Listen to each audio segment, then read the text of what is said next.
Ici, on va faire une selfie juste pour vous montrer un peu la rapidité de publication. Vous allez comprendre par la suite. On va juste prendre une photo au début de la classe avec tout le monde. Pendant la présentation, ça va. Juste prendre ça. Allez, vous lancez la présentation. Et voilà, donc nous aujourd'hui on va vous parler évidemment de l'appareil photo vidéo. Donc c'est pour ça le selfie au départ, là, ça va avoir tout un lien dans la présentation, vous allez voir. Donc je vous présente Carl, Charles et puis Karine, ainsi que moi-même, Jasmin. Donc ça va être tout va s'occuper de vous pour les 15 prochaines minutes. Donc, est-ce que ça fonctionne? Ça fonctionne là? Non, pas toi. Et elle est là. Cool. Donc, bon, ben, le plan de la présentation, on a été trouvé dans les diapos. Donc, le plan de la présentation, évidemment, pourquoi la photo? Donc, qu'est-ce qu'on fait avec ça, la photographie dans l'histoire, donc depuis les années 1800 jusqu'à aujourd'hui.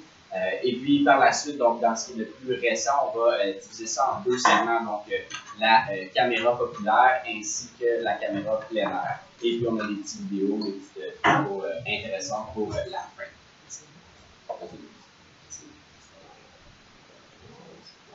Donc, pourquoi la photo? En fait, d'où ça vient?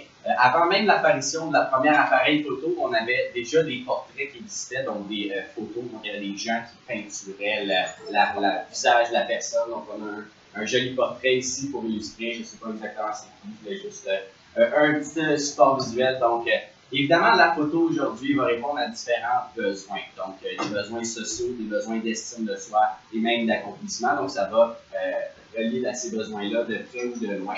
Il faut se dire que dans l'histoire, évidemment, c'était pas quelque chose qui était très commun comme aujourd'hui. Aujourd'hui, on a tout ça dans nos poches, on est tous capables de prendre des photos, on utilise ça de façon quotidienne. Dans le temps, c'est quelque chose d'assez dispendieux et moins accessible. Donc, pour prendre une photo, il fallait que ça soit vraiment important. Donc, si on va à la prochaine diapositive, on peut avoir des gros regroupements comme ça, des photos de famille. Donc, la photo, c'était quelque chose d'important. Pourquoi? Pour se rappeler des événements de la vie. Donc, c'est sûr qu'on ne prenait pas de photo pour dire « Ah, regarde mon chien, comment il est cute. » On prend une photo pour ça, on prend une photo de ça, on prend une photo pour n'importe quoi.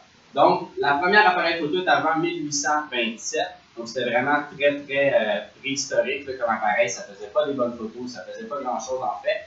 Tellement que c'est vraiment à partir de 1888 qu'on voit les premiers appareils photo argentiques. Donc, ce que ça veut dire en fait, c'est que c'est imprimé sur une pellicule. Donc, les films qu'on voit aujourd'hui, c'est vraiment une photo sur la pellicule. Et puis, quand ça passe au cinéma, là, les différentes pellicules qui passent rapidement pour faire un film. Donc, si vous vous rappelez quand vous étiez plus jeune, ça a duré vraiment longtemps.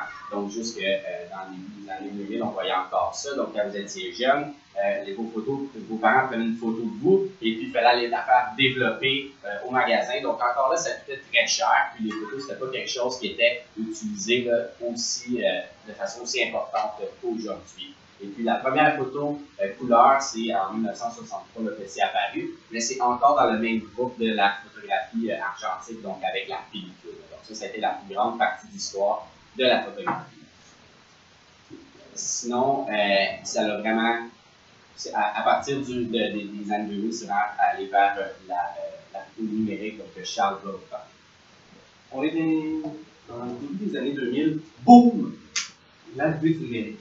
C'est la première fois qu'on peut prendre une photo et le voir en simultané. La révolution que ça a créé, justement, c'est qu'on n'avait pas besoin d'attendre une semaine pour aller porter à la pharmacie pour qu'il fasse développer pour voir si c'était rapide, si c'était chez le ciel. Donc, c'est vraiment, on avait quelque chose d'incroyable qui a marqué le marché. Puis justement, ce qui est intéressant, c'est si on regarde la courbe ici. Tout ce qui est dans le gris représente l'argentique, puis en 2000, est arrivé le numérique, puis à ce moment-là, une explosion. On enlève le marché de milliards de dollars à chaque année. Jusqu'en 2010, il y a eu une croissance incroyable. Puis en 2011, un déclin s'est produit. Pourquoi ce déclin-là? Très simplement, parce que vous voulez penser. Donc, la photographie est arrivée. Donc, on a deux situations. On a la situation où vous avez votre appareil photo sur vous. Vous devez sortir, vous devez prendre le cliché, bon, parfait, c'est beau. On doit aller sur notre ordinateur, le télécharger, faire la modification. Ensuite, on peut l'envoyer sur Facebook. La deuxième option que je vous propose, c'est que vous sortez votre cellulaire de votre poche, Prenez, cliquez, vous ajoutez le film que vous voulez sur votre petite plateforme, boum, 2 minutes plus tard, vous avez déjà 10 000 likes sur votre photo. J'exagère un petit peu, mais voilà le vidéo. Donc, le consommateur va chercher quelque chose de plus utile. Et à travers le téléphone, qu'est-ce que ça va faire? C'est justement le besoin social, le besoin d'accomplissement et d'estime. Tu vas aller chercher grâce à des applications comme Instagram ou Facebook. Donc, à cause de ça, l'appareil photo était rendu plus adéquat et le marché nous a évolué grâce à ces nouveaux canaux. Maintenant, les grandes compagnies doivent réagir. Ils perdent de plus de 80% de leur marché dans les années justement 2000 à 2010, de 2010 à 2015.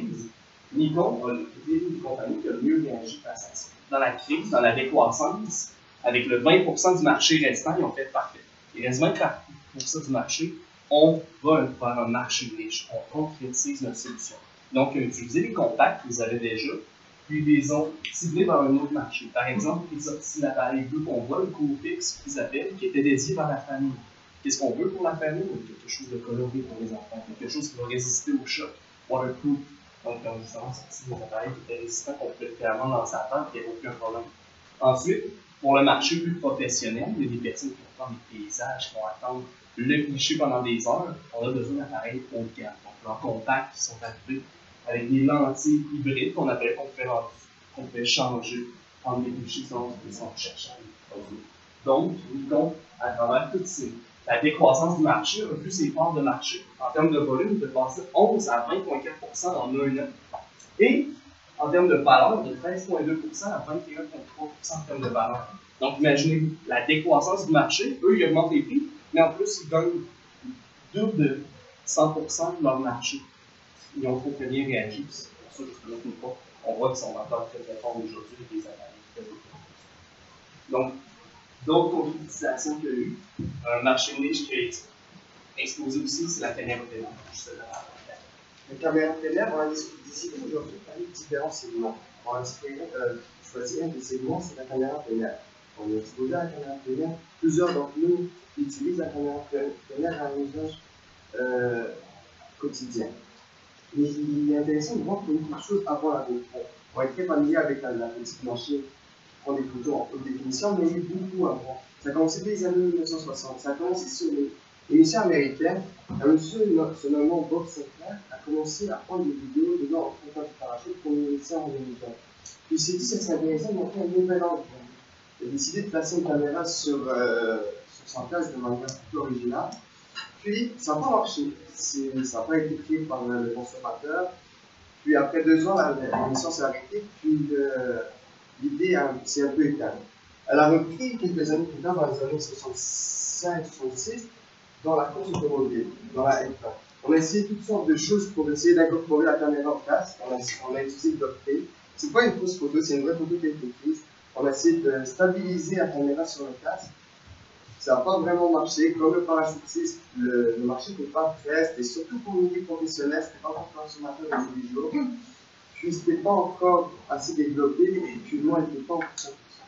Ensuite, Canon a essayé d'être un peu plus avant-gardiste, puis on fait qu'est-ce qu'on connaît un peu aujourd'hui. La caméra que vous voyez ici est environ la taille d'un paquet de cigarettes. Assez légère, environ 300 grammes. Puis ça ressemble pas mal à la GoPro qu'on connaît aujourd'hui. Elle se vendait dans les alentours de 1000 $. Dans les années 70, 1000 $, c'est pas la même chose qu'aujourd'hui. Même aujourd'hui, 1000 $, c'est pas donné pour une caméra. C'est une caméra d'environ 4 mégapixels.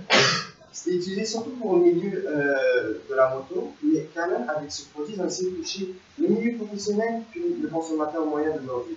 Ils ont été avant-gardistes sur leur temps, ça a été un grand flop, il y en a très peu vendu. Aujourd'hui, si vous avez la chance chez vous d'obtenir une caméra, la CI10, elle vaut plusieurs centaines de milliers de dollars. C'est hyper rare. Même Canon n'en a pas dans son visite de la caméra. Ça a été une pièce qui ne s'est pas bien vendue. Ensuite, dans les années 2000, il y a eu la GoPro qu'on connaît aujourd'hui. Je donne la parole à Kat qui nous explique ce qui s'est passé. Donc, oui, en 2002, l'arrivée de GoPro. C'est Nick Woodman, dans le fond, le fondateur. Lui, à la base, il était un surfeur. Et qu'est-ce qu'il voulait faire? C'est filmer ses exploits en surf. Mais le problème, c'est qu'à son époque, il y avait seulement des caméras jetables, par exemple. Et le fait de les actionner en même temps de pratiquer son sport, ça faisait en sorte qu'il perdait ou il se blessait. Donc, il s'est senti comme créer l'invention du siècle, comme il l'a dit. Et lui, dans le fond, il a parti GoPro pour répondre à ses propres besoins à la base. Et c'est un peu pourquoi qui connaissaient si bien les besoins des consommateurs. Donc, leur concept marketing est unique et très efficace. C'est du marketing relationnel. Hein. Comme on le sait, les utilisateurs de GoPro vont être portés à publier leurs vidéos sur YouTube, par exemple, pour montrer leurs exploits et montrer à leurs amis qu'est-ce qu'ils sont capables de faire. Et c'est un peu par ces vidéos-là que les caméras vont se vendre. Donc, c'est très efficace et peu coûteux sur un plan publicitaire. Et en tout ça, GoPro réussit à combler 3 besoins de la pyramide de Maslow. Le besoin d'accomplissement, d'estime de soi et d'appartenance. Donc, GoPro, c'est un peu le bombardier au Québec. On y croit et on est fiers de la marque, on est fiers de la représenter. C'est un combat de nos besoins. C'est un prolongement de nous. Donc, le problème, c'est en 2015, GoPro a sorti une caméra complètement différente des anciens modèles. La GoPro Session, qui était très similaire en fait à la GoPro Polaroid Cube. Et ce que ça a fait, c'est qu'ils ont perdu la confiance des consommateurs parce que ceux-ci voyaient qu'il manquait de distinction et qu'ils ont exactement copié l'autre marque.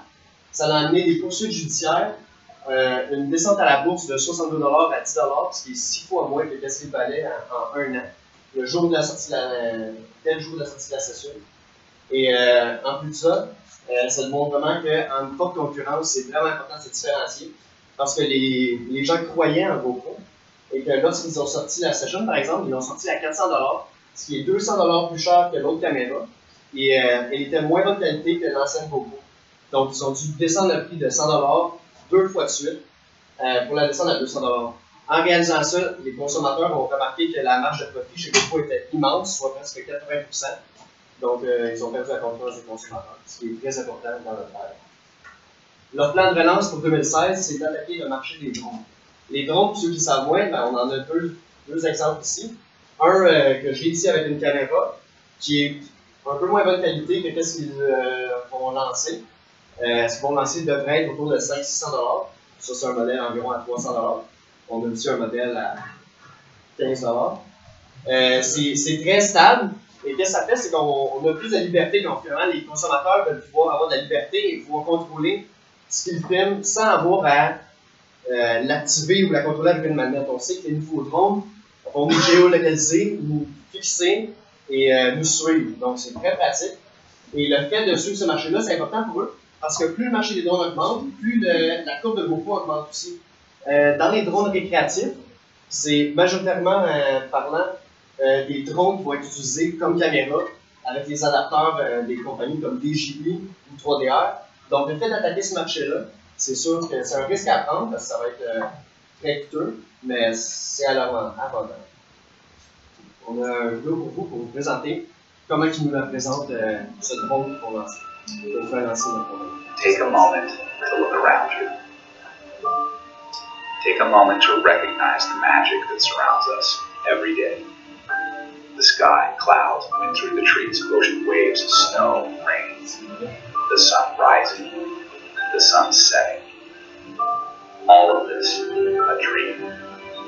Life is a dream. Now what if you could move freely through this dream, your dream, go wherever you want and experience it from any perspective? What if you could fly? That would be magic. C'est très inspirant, on voit qu'on est rendu une forte évolution dans la caméra. Et finalement, si on va faire next, juste une vidéo pour vous montrer qu'est-ce qu'on a appris en 2015, les vidéos 360 degrés. Il y en a certains qui vont sûrement le connaître, qui ont remarqué sur Facebook par exemple. Je vais avancer un peu. On voit que maintenant dans les vidéos, c'est vraiment interactif. Hein? On peut contrôler où qu'on veut voir, où qu'on veut regarder dans les vidéos, au même moment que la vidéo est en train de jouer. Oh boy! Nice. Where? Je vais... Anti-eating. And cliquer sur la lien.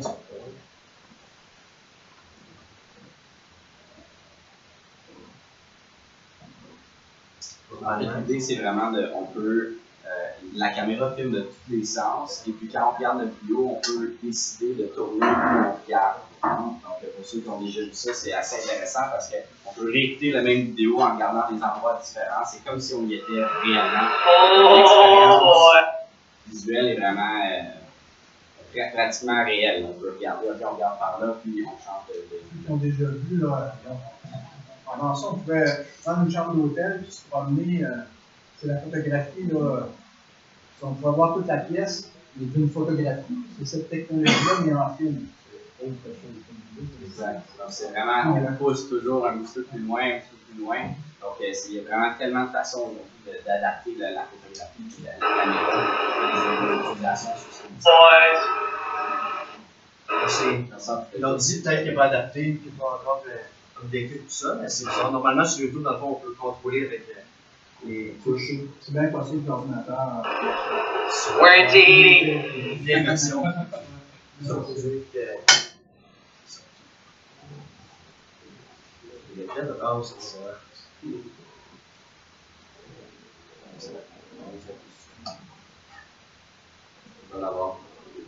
Merci beaucoup. Je vais vous montrer un peu l'instantané en même temps.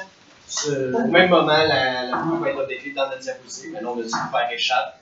C'est un peu le petit chiffre comme ça. Depuis le début de notre présentation, il y a environ 2 millions de photos qui se sont publiées sur Facebook. Donc, il y a quand même des petits chiffres comme ça, à quel point c'est rapide aujourd'hui, qu'on ne peut plus attendre. Environ 2000 C'est ça, environ. On va commencer par les applaudir. Une question, réaction, interrogation, commentaire. Yes. Je pense que c'était pas Ça fait beaucoup le petit drôle. Le petit drone, lui, celui-ci ne va pas filmer, mais il en vend que environ 2 fois et demi plus gros que qu'on filme. Mais ce petit drone-là, il va super vite, il fait des flips sur lui-même, c'est impressionnant cette machine-là, c'est super stable. Celui-là, il va aller 5 fois à l'endroit de mon chalet. Les nouveaux drones, 150 kg. Ouais, les nouveaux drones, c'est vraiment fou.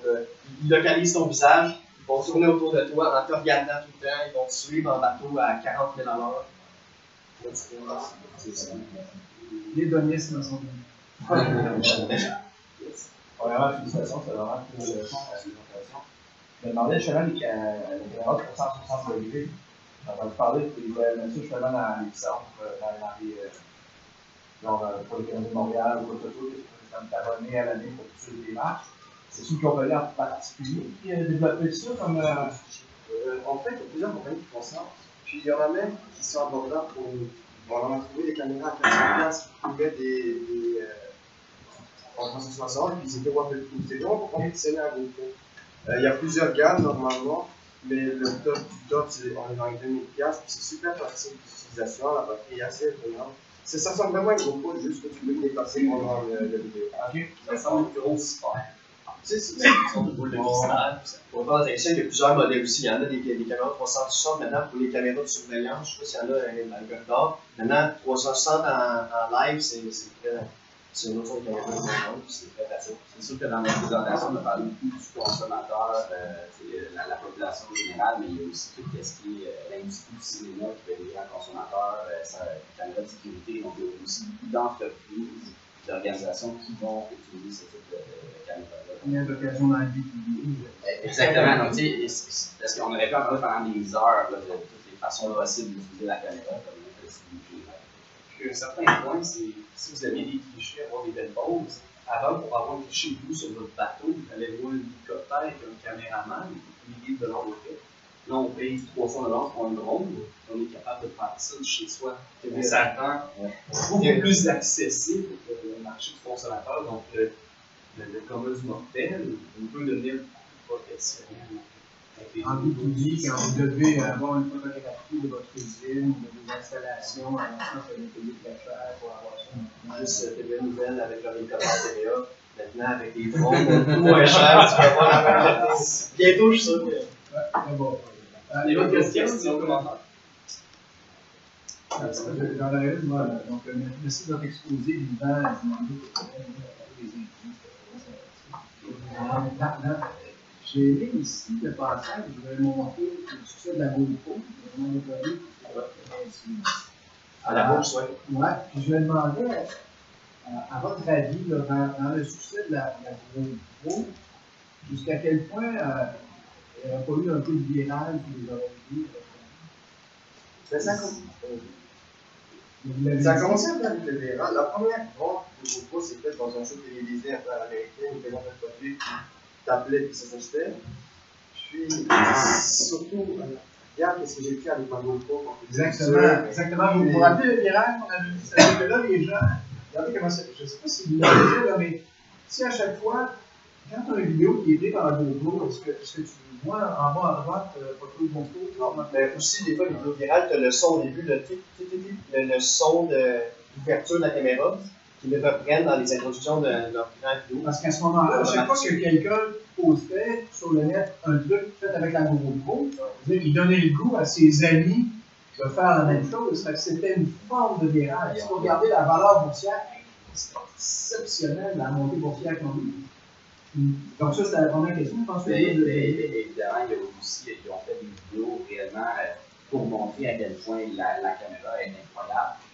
Ces vidéos-là sont devenues rapidement virales parce que c'est tellement des bonnes captures, c'est tellement des vidéos inspirantes. C'était pas juste, oui, c'est sportif, mais c'est aussi des vidéos inspirantes avec la bonne musique. Les gens ont tendance à les partager et à les regarder. Je sais que ça fait des fois juste une bonne ambiance. Les soirées, on peut mettre cette vidéo-là juste parce que c'est cool à regarder, qu'il y a des bonnes images de plein de choses. Là, je vais vous amener un peu loin. Et vous reculez juste d'une slide, je pense que c'était dans le slide avant, on voyait la valeur boursière de la slide avant. D'ici 94 aujourd'hui, ça commence à monter. Si on recule, vous avez un endroit où on a les ventes, la bourse,